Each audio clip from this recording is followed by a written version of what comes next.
Existe un tipo de amor que, por intentar salvar a todos los demás, termina destruyéndose a sí mismo.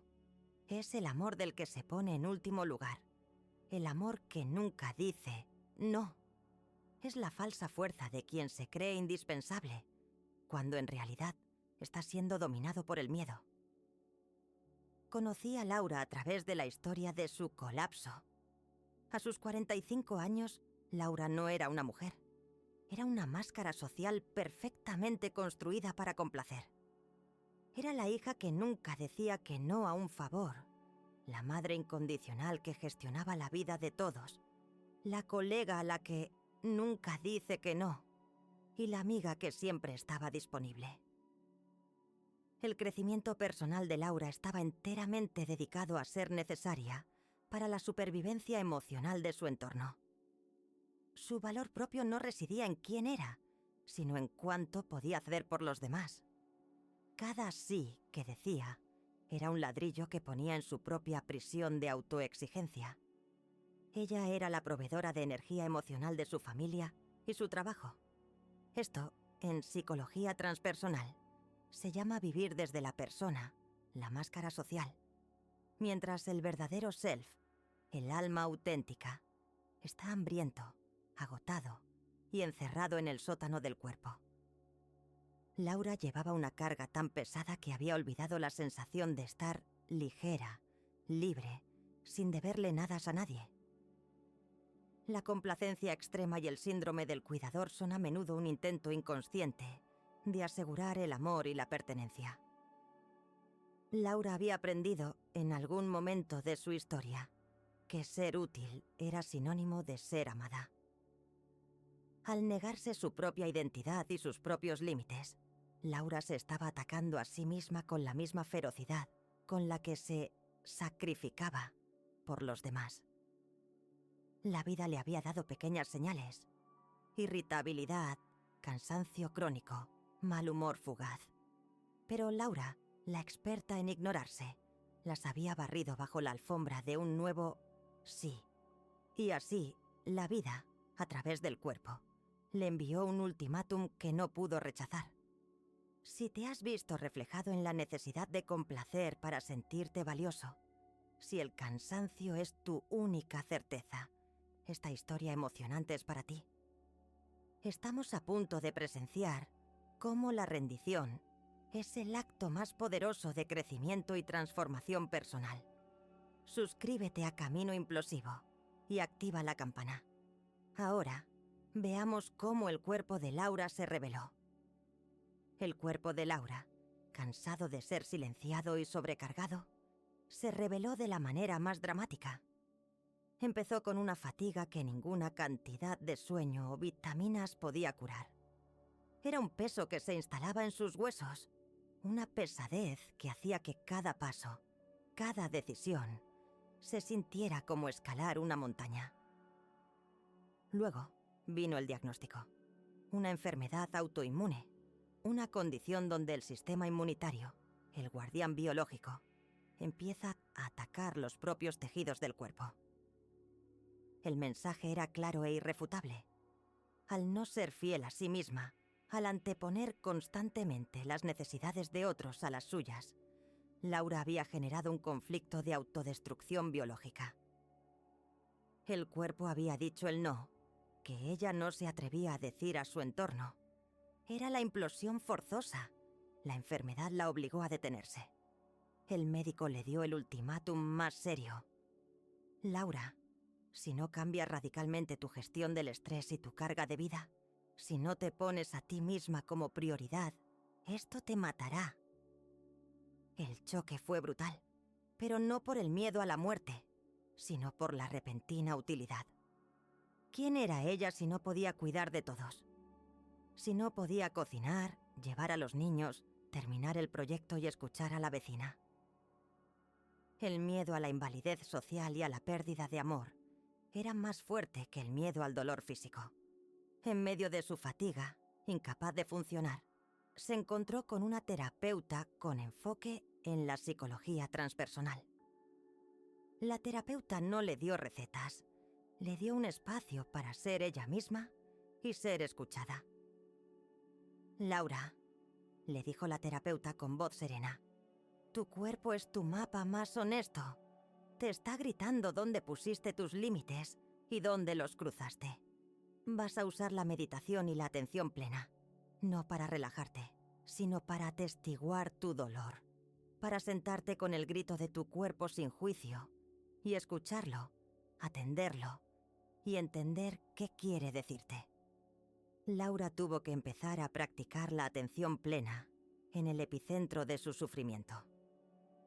Se sentaba en silencio con su fatiga, con el ardor punzante en sus articulaciones, con la voz de su mente crítica diciéndole: «Eres un fracaso, eres débil». En esa quietud obligada, esa práctica de meditación y atención plena la llevó a un espacio de conexión con el ser auténtico, que es ese que no necesita hacer para ser. Un espacio de identidad que existe sin la necesidad de la validación externa. El verdadero viaje de crecimiento personal de Laura comenzó cuando aceptó que la crisis no era un castigo, sino la única forma que su inconsciente encontró para salvarla. Era un plan de escape orquestado por su sabiduría interior. La terapeuta le propuso el ejercicio. Le preguntó: ¿cuál es la intención positiva detrás de tu necesidad de decir sí a todo y de estar agotada? Laura tardó media hora en responder con lágrimas. Quiero que me necesiten. Quiero ser amada y valiosa. La terapeuta, con calma, reencuadró para darle una nueva manera de lenguaje hacia sí misma. Tu intención es el amor y la conexión. Pero el método que elegiste, el agotamiento y el autosacrificio, es destructivo. Tu cuerpo te está diciendo que ese método ya no funciona. Y le volvió a preguntar, ¿qué otros métodos hay para conseguir amor? Y aquí comenzó el ritual del no sagrado. Laura tuvo que practicarlo como un ejercicio de vida o muerte. No era un acto de egoísmo, sino un acto de supervivencia biológica. El primer no fue a una vecina que le pidió cuidar a sus hijos. Laura sintió el pánico de la culpa y el miedo al rechazo, pero recordó la punzada en sus articulaciones. Dijo con voz temblorosa: «Lo siento, hoy no puedo. Estoy siguiendo un estricto protocolo de descanso». El segundo no fue a su jefe, quien le dio una carga extra. «Mi capacidad actual es del 60%. Para tomar esto tendré que dejar de lado otra tarea o delegarla. ¿Qué prefieres priorizar?». Ella empezó a cambiar su diálogo interno. En lugar de decirse, «soy una mala persona si digo no», empezó a decirse, con la mano en su corazón, «soy una mujer responsable que honra sus límites. Me estoy dando el amor que nunca recibí por miedo». Esta decisión de honrar sus límites tuvo un efecto inmediato en su salud, algo que la ciencia ahora valida como vimos en el cuento de Elena. Al dejar de atacarse con la complacencia hacia los demás, su sistema inmunológico comenzó a bajar la guardia. La bioneuroemoción se validaba a diario. La biología seguía a la conciencia y su nuevo estado de autocuidado sanaba su cuerpo paso a paso. Laura descubrió que al establecer límites, no perdía a la gente. Perdía a la gente que solo amaba a la máscara que había creado durante tantos años, y ahora ganaba a la gente que amaba a Laura de verdad, la mujer auténtica, cansada, pero verdadera. La historia de Laura es una de esas historias emocionantes que nos dan permiso para la autoprotección. Amigas y amigos, ahora es vuestro turno. ¿Cuál es el sí que más te ha costado decir no? Tu transformación personal y emocional comienza al nombrar lo que te asfixia, darle un espacio seguro para explicarse. Con el tiempo, el dolor se convirtió en el maestro más respetado de Laura. Ella había entendido que la enfermedad había sido el único mecanismo lo suficientemente fuerte para obligarla a soltar la pesada carga de la perfección. La crisis no era un error del sistema, era la implosión necesaria, el plan de crecimiento personal que su ser había activado para demoler la estructura falsa que la estaba asfixiando. Al practicar la aceptación radical de su límite físico, Laura fortaleció su corteza prefrontal, la parte del cerebro responsable de la regulación emocional y la toma de decisiones conscientes. Su cerebro se reconfiguró para dejar de asociar su valor a la validación externa y a la adrenalina de la autoexigencia. Su mente se volvió un lugar de paz y no de exigencia.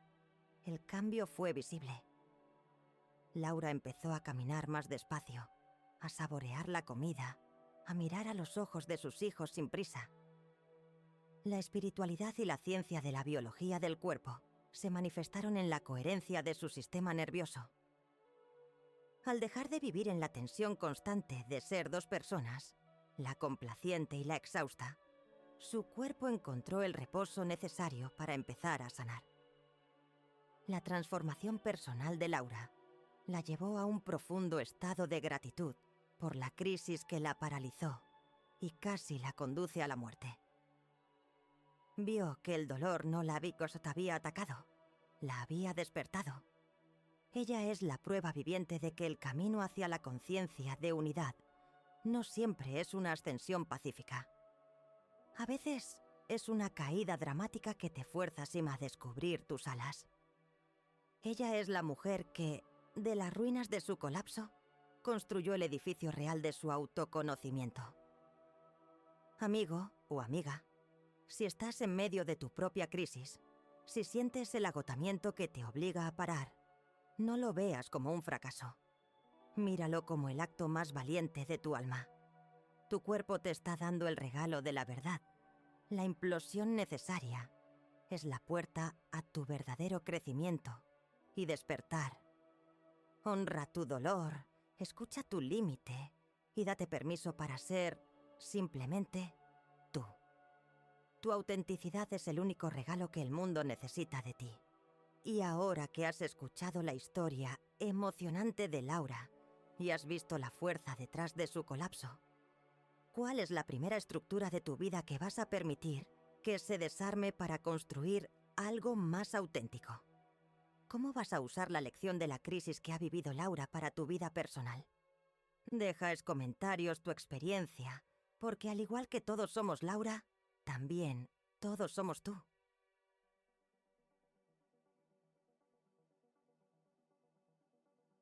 Te pregunto, desde la honestidad más profunda de este momento, ¿cuántas veces has sentido que el universo te da la espalda? Que los proyectos se caen, no por falta de talento, no por un error técnico, sino por una inexplicable falta de suerte, de encaje, de sincronicidad.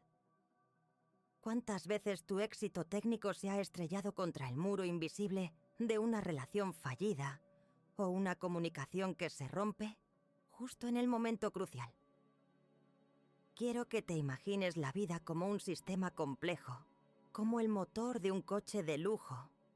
Nos han enseñado que para que ese motor funcione a la perfección, debemos seguir la lógica fría del manual de instrucciones, que el éxito personal se construye con la lógica pura de la mente, que las emociones son un error, una debilidad que debe ser encerrada bajo llave en el sótano del inconsciente. Y así, construimos muros inexpugnables de lógica, pensando que la verdadera ruta al éxito personal es un camino solitario, pavimentado con datos, eficiencia y la negación de todo lo que nos hace vulnerables. Hoy vamos a desvelar el secreto magnético de la vida, un concepto donde la espiritualidad y la ciencia se dan la mano con una evidencia irrefutable. Tu corazón es más poderoso y más inteligente que tu mente. La historia de Marco es la prueba. Marco era un genio de la ingeniería, un arquitecto de la eficiencia, un hombre cuya mente era un procesador cuántico. Sabía construir sistemas perfectos, pero sus sistemas emocionales estaban colapsados, cercados por la desconfianza. Su historia, una de esas historias emocionantes que te toca el alma, te revelará cómo la ciencia de la conexión espiritual se convierte en la fuente más potente de magnetismo personal y sabiduría. Marco, el hombre de la lógica pura, aprendió que la suerte no es casualidad, es coherencia. Si sientes que el concepto de suerte es, en realidad, un estado interno que puedes aprender a generar y a atraer a voluntad, entonces estás listo para la profundidad de este viaje. Te pido que te ancles en este momento de transformación personal. Si aún no lo has hecho, puedes hacer clic en el botón de Me gusta, ahora. Es un gesto simple que te enfoca en el presente y activa tu propia ruta al éxito personal, con intención. Magnífico. Adentrémonos así en la historia de Marco. Marco diseñaba software de logística para las corporaciones más grandes del mundo. Sus algoritmos podían optimizar una cadena de suministro global, ahorrando millones de dólares con un solo clic. A los 42 años, Marco era, indiscutiblemente, brillante. Pero su brillantez venía con un alto costo: el aislamiento. Su lema, repetido como un mantra frío, era: los datos no mienten, las personas sí. Esta frase no era solo una filosofía de trabajo, era una armadura, una cicatriz profunda.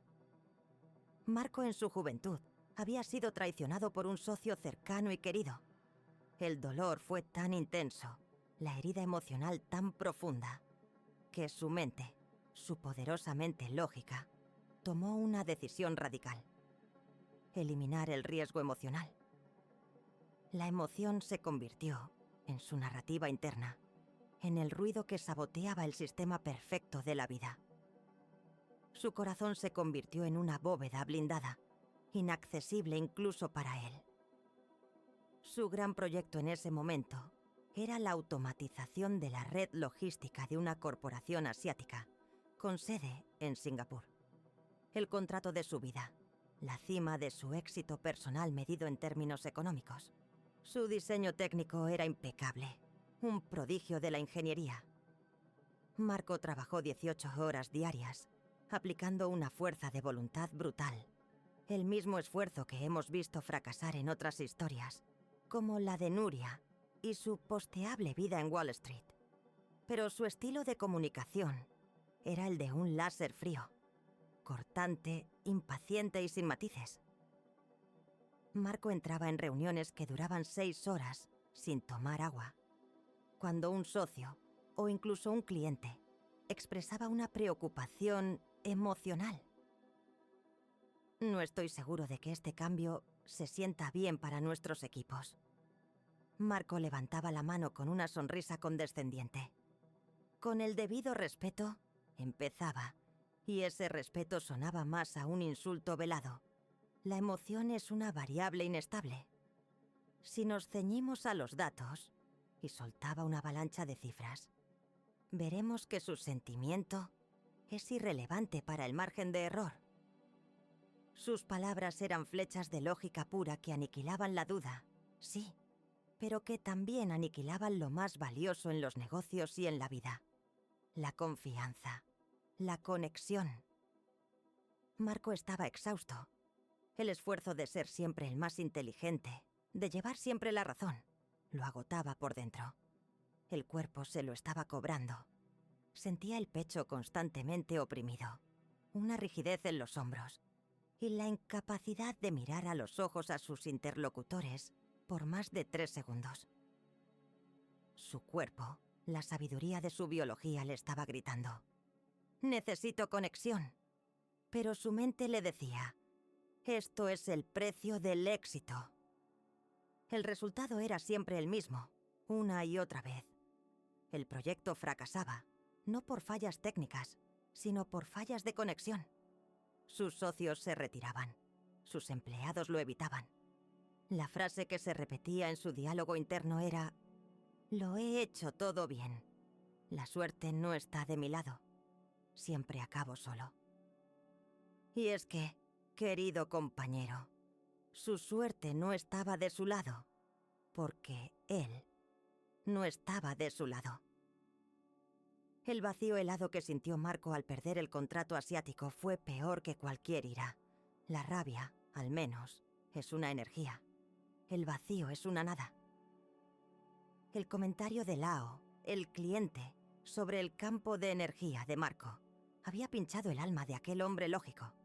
Se rió en el momento, pero la frase se había quedado anclada en su mente, repitiéndose. La lógica no podía refutar la experiencia. El fracaso era real. Marco volvió a su apartamento de cristal y acero, sintiendo por primera vez que la frialdad de su fortaleza era, en realidad, una cárcel. Había buscado el éxito personal con la mente y había encontrado el fracaso relacional. Su mente de ingeniero se puso en marcha. Si el fracaso no era técnico, tenía que ser físico. Si existía un campo de energía, tenía que ser medible. Necesitaba una explicación lógica y científica para la suerte. La búsqueda de Marco lo llevó, de forma improbable, a un centro de investigación experimental en las afueras, enfocado en algo que llamaban coherencia cardíaca. Ahí conoció a Elías. No era un gurú ni un orador motivacional. Era un biólogo molecular de mediana edad, de bata blanca impecable y con la mirada calmada de quien ha visto los secretos del universo en un microscopio. Elías no le habló de espiritualidad abstracta, sino de datos. Le mostró un complejo equipo de medidores de resonancia magnética y biofeedback. «Señor Marco», dijo Elías con una voz pausada que era, en sí misma, coherente. «Usted cree que su cerebro es el jefe. Es un error de perspectiva. Su corazón no es solo una bomba que distribuye sangre. Es el generador electromagnético más potente de su cuerpo». Elías le explicó la ciencia con una precisión que Marco no pudo desestimar. El campo electromagnético que emana de su corazón es 100 veces más fuerte en amplitud que el que emana de su cerebro, y es detectable hasta a varios metros de distancia de su cuerpo. Ahí fue donde Marco entendió que lo que Lao sintió fue, literalmente, su energía, el campo electromagnético que emanaba de su corazón. Marco estaba fascinado, pero escéptico. Elías le puso delante una pantalla con un complejo gráfico que representa el campo energético del corazón. Cuando usted está bajo estrés, juicio, frustración o miedo, las emociones que llevaba a sus reuniones, el ritmo de su corazón es errático. La onda que generamos se ve como un gráfico de picos y valles desordenados. Esto es incoherencia, explicó Elías. Es una señal sucia, una onda corta llena de ruido biológico. Elías cambió el gráfico a uno que representaba a una persona en un estado de profunda gratitud o aprecio. Pero cuando usted siente emociones elevadas como el amor, el aprecio o la sabiduría que viene de la compasión, su ritmo cardíaco se vuelve suave y ordenado, lo que llamamos un ritmo sinusal, armónico. Esto es lo que conocemos como coherencia cardíaca. Y la forma que toma esta energía no es una simple burbuja. Elías le mostró una simulación en 3D. El campo energético del corazón humano tiene forma toroidal, una especie de toroide parecido a una manzana magnética que se expande y se repliega, envolviendo el cuerpo en un ciclo constante. Esta es la clave para la conexión espiritual, validada por la ciencia. Elías usó una analogía que Marco, el ingeniero, pudo entender. Imagínese que usted es una estación de radio. Cuando está incoherente, su estación está llena de estática. Solo hay ruido, y nadie puede sintonizar su mensaje, por muy bueno que sea el contenido. Pero cuando su corazón está en coherencia, la señal es cristalina. Su onda es suave y potente. Esta onda coherente, este campo energético ordenado, no solo optimiza su propio cuerpo, reduce el cortisol, mejora la función cerebral, aumenta la resiliencia, sino que, de forma comprobada, Afecta directamente al cerebro de las personas que están a su alrededor, sincronizándolo con su propio ritmo. Para demostrarlo, Elías conectó a Marco a los sensores. Le pidió que recordara la frustración de aquella última reunión con el cliente asiático. En la pantalla, la onda que representaba el corazón de Marco se volvió, inmediatamente, un caos frenético. Picos violentos y valles abruptos. La onda picuda de la frustración. Usted, Marco, entraba en las reuniones emitiendo un escudo de ruido e impaciencia. Su campo energético era una barrera electromagnética. La gente a su alrededor sentía esa tensión, esa falta de conexión, y su instinto de supervivencia les decía: no confíes en este hombre. El señor Lao, sin saber de ciencia, sintió esa falta de conexión espiritual. Marco no sintió rabia, sintió un silencio asombrado. La lógica que tanto había amado era ahora la herramienta que probaba su error más grande. La suerte, el éxito en los negocios, el encaje de las oportunidades. Lo que la psicología transpersonal llama sincronicidad. No era más que la atracción de la coherencia. Cuando tu interior está ordenado y alineado con emociones elevadas, tu exterior responde de manera ordenada. Marco estaba fascinado. No era misticismo, era física aplicada. Necesitaba aprender a generar esa coherencia a voluntad. El camino a su crecimiento personal no pasaba por su mente. Pasaba por el centro de su pecho, su corazón. Elías le entregó a Marco la herramienta definitiva. No un algoritmo, sino una técnica. La técnica que Elías le enseñó a Marco es la base de la psicología transpersonal, aplicada a la biología. Se llama coherencia cardíaca, y es la práctica de usar el corazón como un centro de mando emocional, reemplazando el miedo por el aprecio y la frustración por la gratitud. Elías insistió en que el cambio debía ser físico y repetitivo. Foco en el corazón.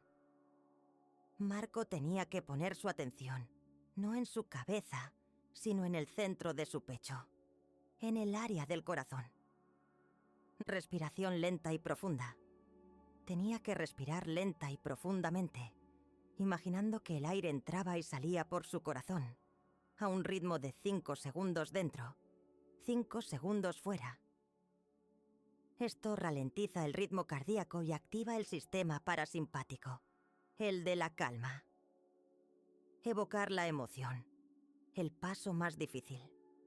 Tenía que evocar de forma genuina un recuerdo de aprecio, gratitud o amor. Marco, el hombre de la lógica pura, tuvo que buscar en su catálogo de datos emocionales. Estaba vacío. Su única fuente de calidez emocional era un recuerdo borroso de su abuela, la única persona que lo había amado incondicionalmente, sin juzgar sus errores. Al principio era imposible. Cerraba los ojos y pensaba: debo sentir gratitud. Datos. La gratitud es beneficiosa. Siente. Fuerza el sentimiento. Pero la emoción, como el estado de flow de Ander en aquella historia emocionante del calescalador, no se fuerza, se rinde. Tuvo que soltar la lógica y rendirse a la memoria de su abuela, al olor de su cocina, a la sensación del abrazo que le daba cuando era niño. Cada vez que lograba evocar esa memoria, su corazón en la pantalla pasaba de un ritmo caótico a una onda suave, elegante y potente. Su campo energético se había vuelto, literalmente, magnético. Elías le dio un anclaje físico simple. Cada vez que necesitara entrar en coherencia, debía tocar ligeramente su pecho. Un toque, y la emoción de la abuela, el aprecio, se activaría. Así que le dijo: su desafío, Marco, no es subir una montaña, es asistir a la próxima reunión de un cliente menor, pero en lugar de preparar datos, tiene que preparar su coherencia. Marco entró en la sala de reuniones de su siguiente cliente. El temblor en las manos seguía ahí, Pero antes de sentarse, tocó ligeramente su pecho, el anclaje, y respiró, enfocándose en la conexión espiritual de aprecio hacia las personas que estaban allí. Por primera vez, Marco no estaba pensando en su éxito personal. Estaba pensando en la coherencia relacional. La conexión espiritual que Marco redescubrió no es mística. Es la certeza biológica de que tu estado interior afecta todo lo que tocas y a todos los que te rodean. Me gustaría que te detengas un momento para tu propio despertar interior. Si tu corazón pudiera emitir una sola emoción coherente, ¿cuál elegirías para atraer el éxito a tu vida, para generar suerte?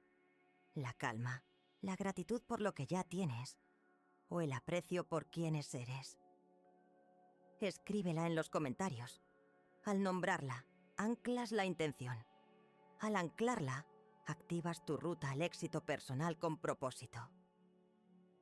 El cambio fue instantáneo y sutil, una onda que se expande. Marco no tuvo que esforzarse para escuchar. Simplemente estaba presente. Había espacio para la duda, la incertidumbre y la emoción de los demás. Cuando habló, su voz era más suave, más resonante. Sus palabras ya no eran flechas de lógica que aniquilan, sino invitaciones que construían. El cambio fue inmediato. La gente a su alrededor se relajó. Se abrieron. Confiaron. Su campo de energía coherente les decía: «Estoy seguro. Es seguro estar aquí». Y luego, la suerte comenzó y hasta pasó a aparecer. A esto, la psicología transpersonal y Jung lo llaman sincronicidad. La aparición de coincidencias significativas que no tienen una causa lógica aparente. En medio de la reunión, el cliente, un hombre de mediana edad, hizo una pausa y dijo, en un momento de distensión: «¿Sabes? Mi abuela siempre decía que si no puedes dar un abrazo, da una palabra. Es casi igual de fuerte». Marco sintió una punzada en el pecho. Las palabras eran las mismas que su abuela solía decirle. No era casualidad. Era la ley de la resonancia. Al emitir una onda de aprecio y coherencia, el universo, la red de energía, le devolvía información alineada con su sabiduría interna. Marco no solo ganó el contrato menor.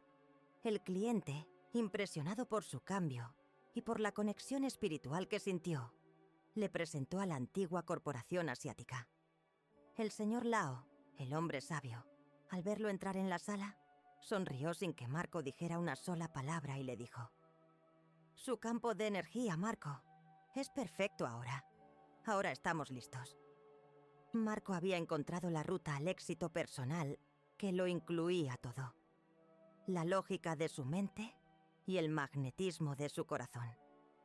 Cuando alcanzas la coherencia interna, dejas de operar desde el ego, la separación, el esfuerzo, y operas desde la unidad, la conexión espiritual, la fluidez. Y el universo, que también es una red de energía, responde a esa unidad con sincronicidad y superación. El éxito ya no es algo que luchas por conseguir, es algo que atraes por resonancia. Tu corazón está esperando a ser activado. El campo energético que emites es la verdadera ley de la atracción, validada por la ciencia. Si tu corazón está en caos, miedo, juicio, frustración, atraerás más caos. Si tu corazón está en coherencia, aprecio, gratitud, amor, atraerás la suerte, la transformación personal y la superación que deseas. Tu tarea es simple. Deja de pensar en lo que quieres y empieza a sentir la gratitud por lo que ya tienes. El propósito no es un plan, es una frecuencia. Ahí reside el interruptor magnético de tu ruta al éxito personal. Ahora que conoces la ciencia del corazón, ¿qué emoción de coherencia, gratitud, aprecio, amor vas a practicar en los próximos 5 minutos para empezar a generar tu propio campo energético de suerte y abrirte a la sincronicidad? Compártelo con todos en los comentarios. Y si esta historia emocionante con sabiduría ha resonado contigo, No te quedes en la incoherencia de la soledad. Suscríbete a Camino Implosivo y activa esa campanita. Dale me gusta al vídeo si esta historia te ha dado la clave para una conexión espiritual real. Sigamos atrayendo el éxito juntos, con conciencia y propósito.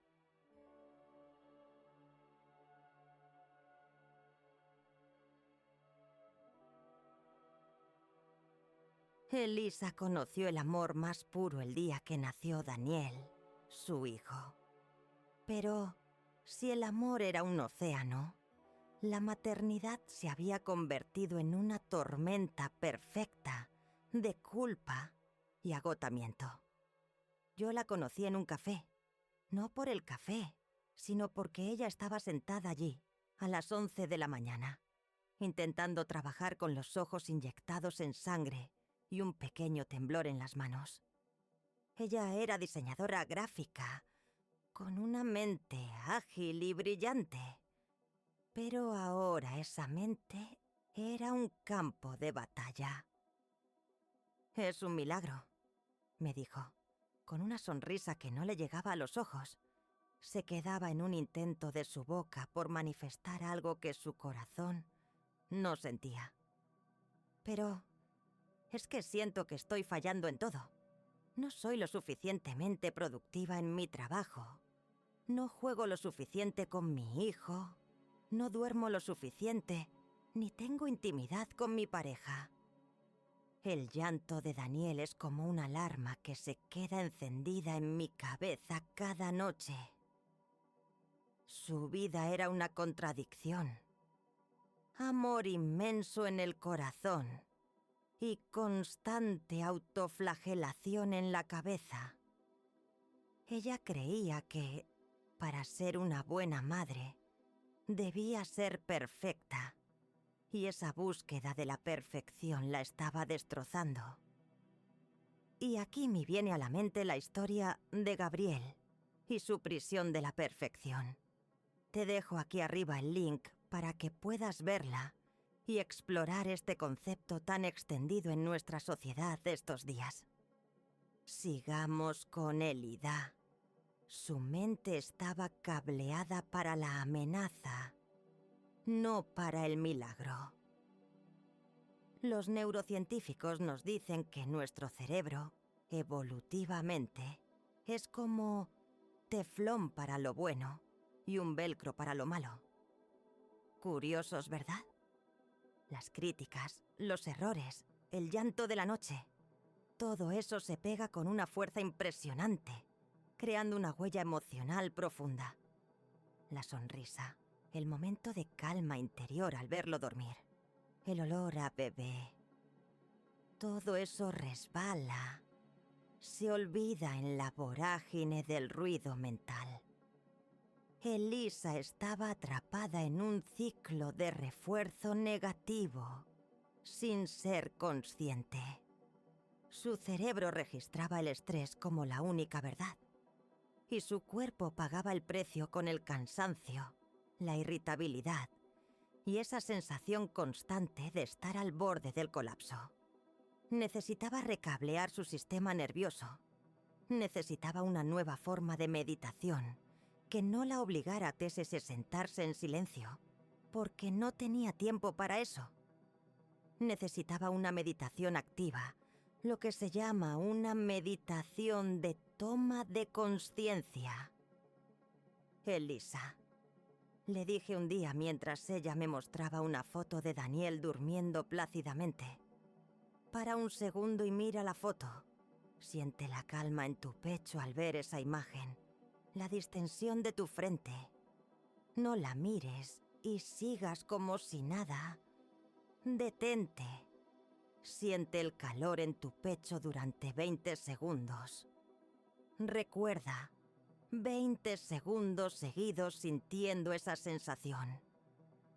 Hay estudios que demuestran que el anclaje bioquímico de una sensación o emoción en el cuerpo se hace en 90 segundos, pero con práctica y constancia, y dependiendo de la emoción que se desea anclar, este tiempo puede variar. Empieza siempre con un número de segundos que te sea fácil gestionar. Me miró como si le hubiera pedido que escalara el Everest. ¿Solo sentir la calma? Sí, estamos entrenando a tu cerebro.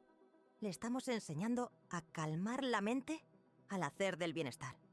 Esa sensación que te inunda cuando ves a tu bebé. Sea una experiencia real y duradera en tu cuerpo y en la química de tu cerebro. Esta es la esencia del trabajo de figuras como Rick Hanson. Convertir los estados mentales positivos, la ternura, la calma, la conexión, en rasgos neurales permanentes. Elisa necesitaba hacer de cada momento de paz un tesoro para su sistema nervioso, un recurso interno, y no solo un evento pasajero. Si alguna vez has sentido que el estrés te roba la alegría de un momento hermoso, esta historia emocionante es para ti. Recuerda que solo podemos dar lo que tenemos. Si quieres dar calma, tienes que encontrar tu propia calma interior. Sigamos el camino de Elisa. Elisa comenzó a practicar lo que llamamos la toma consciente.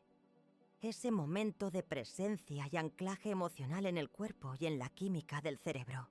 Sin necesidad de sentarse a meditar 22 minutos.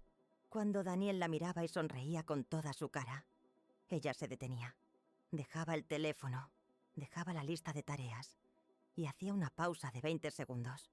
No solo veía la sonrisa, sino que sentía la ternura, la calidez en sus brazos, el alivio en sus hombros. Ella estaba tomando lo bueno. Estaba poniendo velcro en ese instante positivo. No fue un cambio inmediato. Al principio, su mente se resistía. El miedo y la culpa eran hábitos arraigados. Un pensamiento le susurraba: no tienes tiempo para esto. Deberías estar limpiando. Pero Elisa perseveró. Día tras día seguía con su entrenamiento. Le llevó semanas, pero aprendió a utilizar el recuerdo de esa sensación de calma al mirar a su hijo, como un ancla, una herramienta de neurociencia que estaba creando un nuevo camino neuronal. Cuando Daniel lloraba de noche y sentía el pánico venir a su cuerpo, ella recordaba conscientemente esa sensación de calidez, esa huella positiva. Entreno esto todas las noches y en todas las ocasiones que surgía el llanto durante semanas. No intentaba ignorar el llanto, lo que sería imposible, sino acompañar el llanto desde un lugar de mayor estabilidad interna. El gran cambio llegó con el silencio de la cuna. No es el silencio que se produce cuando el bebé duerme. Ese silencio es solo la ausencia de ruido. El silencio de la cuna es la calma interior que se produce dentro de la madre, incluso cuando el bebé está despierto y pidiendo atención. Es la capacidad de su sistema nervioso de permanecer estable ante el caos. Elisa dejó de creer en la historia de que era una mala madre. Se dio cuenta de que su valor no residía en la perfección de sus horarios, sino en la presencia y la calma que era capaz de sostener. Ahora es tu turno. ¿Cuál es ese momento fugaz de bienestar que siempre dejas pasar por alto? Ese que se borra al instante. ¿Qué pequeño detalle positivo puedes empezar a anclar en tu cerebro para crear tu propia calma interior? Si te atreves a practicar esta toma consciente, compártenos tu experiencia en los comentarios. Necesitamos más historias emocionantes de superación consciente en la humanidad. Tu aporte es un faro para todos. Con el tiempo, la neurociencia del amor hizo su magia. La práctica constante de tomar lo bueno y convertirlo en un recurso interno hizo que el velcro del agobio se fuera desgastando y el teflón de la felicidad se volviera pegajoso. Elisa ya no sentía que el tiempo se le escapaba, porque cada momento, ya fuera estresante o tranquilo, era un momento vivido con presencia. Había encontrado una forma de meditación que se adaptaba a su vida. La meditación de la madre. Una meditación que consistía en hacer una pausa de respiración consciente antes de entrar al cuarto de Daniel, en sentir la temperatura del biberón, en notar el peso del bebé en sus brazos. Un día, Daniel estaba con una rabieta monumental. El llanto era agudo y persistente. La Elisa de antes habría colapsado, gritado o huido. Pero esta nueva Elisa, entrenada en la calma interior, se sentó en el suelo, lo miró y en lugar de sentir la culpa o el pánico, sintió compasión. Ella no le exigió a su hijo que dejara de llorar. Se dio permiso a sí misma para calmar la mente y simplemente estar con el dolor de su hijo. Ella se convirtió en el ancla. Ese día no hubo silencio de cuna externo, pero el silencio interno que ella encontró, esa calma interior forjada en la neurociencia de la resiliencia, fue la paz más profunda que jamás había experimentado. Había dejado de luchar contra el caos. Había aprendido a ser la calma. Elisa se dio cuenta de que no había fallado en nada. Su viaje era simplemente una de las historias emocionantes de la vida, que demostraba que el amor más grande es el que nos obliga a ir hacia adentro para poder sostener al otro. Ella no solo había criado a su hijo, se había criado a sí misma. Y tú, querida alma, ¿estás dejando que tu mente sea teflón para tus victorias y velcro para tus errores? ¿Qué vas a hacer hoy para tomar lo bueno y anclar esa sensación en tu corazón? No te pierdas el resto de la historia de Elisa.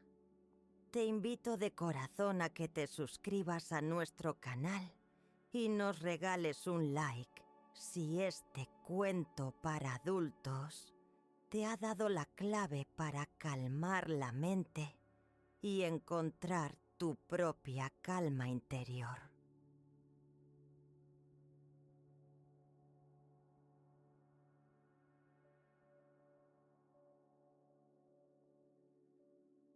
Hoy quiero hablarte directamente sobre el fracaso. No el fracaso de una meta, sino el fracaso que duele más, la rendición.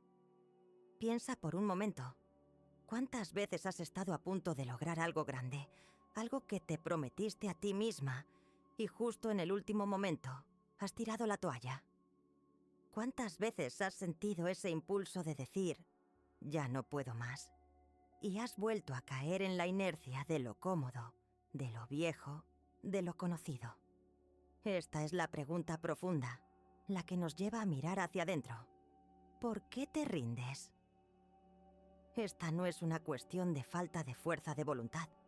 Es la historia de Daniel, un hombre brillante que se saboteaba con una precisión quirúrgica y que descubrió que su rendición no era un defecto de carácter, sino la repetición de un patrón inconsciente.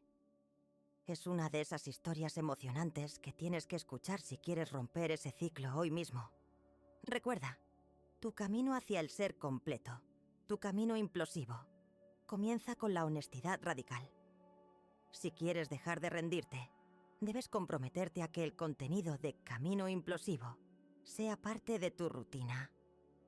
No cuesta nada. Suscríbete y activa la campanita. Y no te rindas en tu crecimiento personal. Vamos a adentrarnos en la historia de Daniel, Daniel era un emprendedor con un don natural para los negocios. Cada idea que tocaba se convertía en oro. Pero siempre había un pero. Llevaba 3 proyectos exitosos en sus inicios.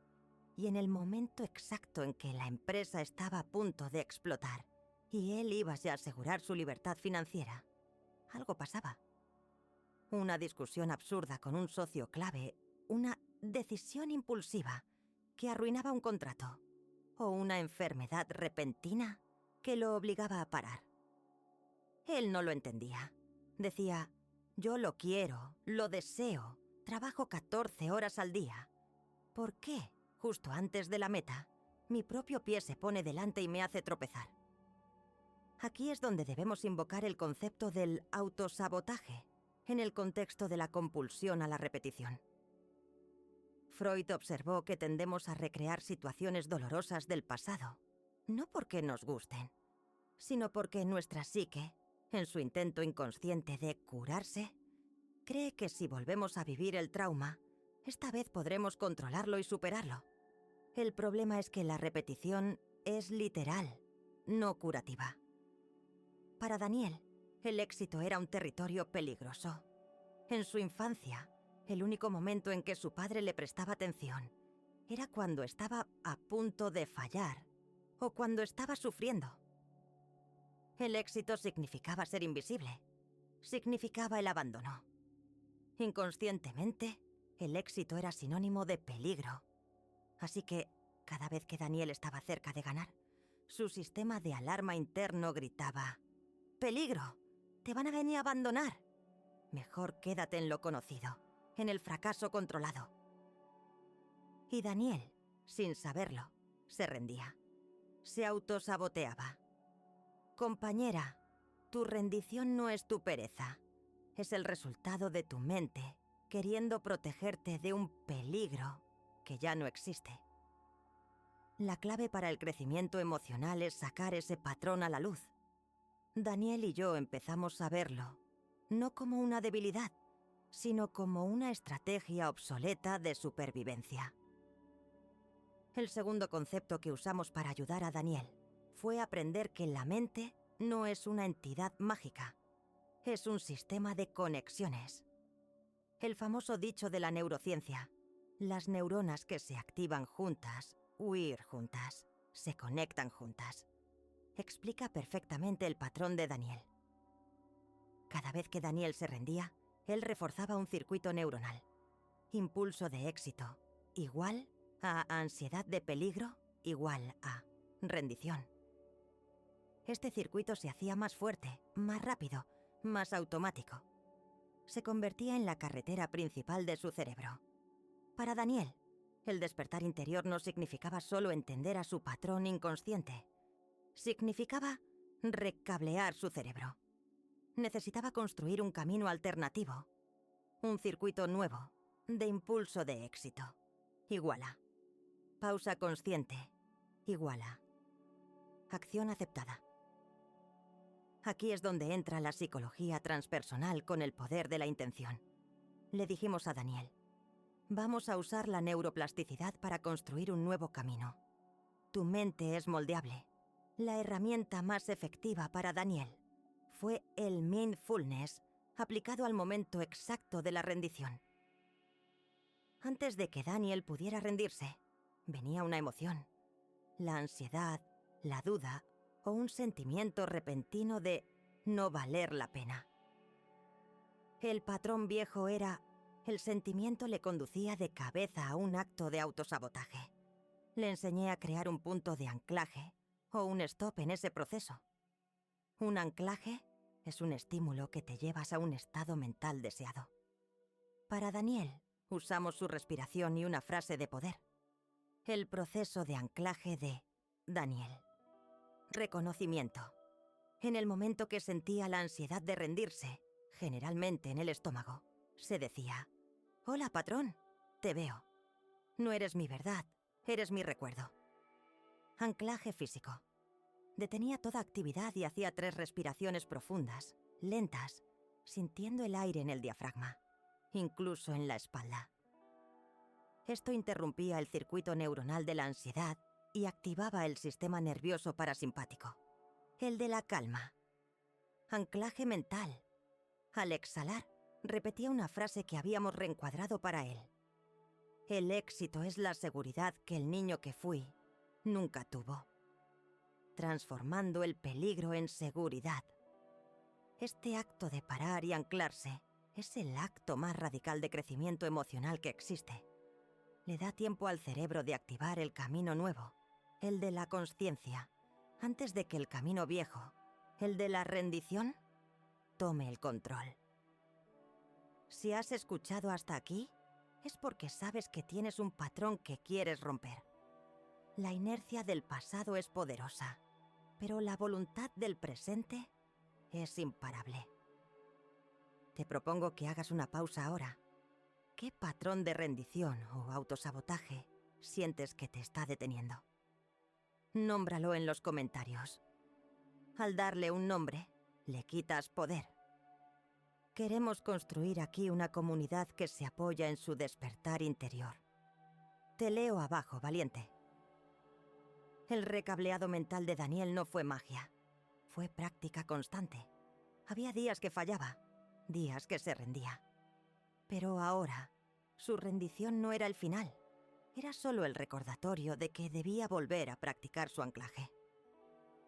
El mensaje final de esta historia conmovedora es que existen herramientas que nos dan la comprensión de que no estamos condenados a repetir nuestra historia. Estamos condenados solo si nos negamos a ser conscientes de ella.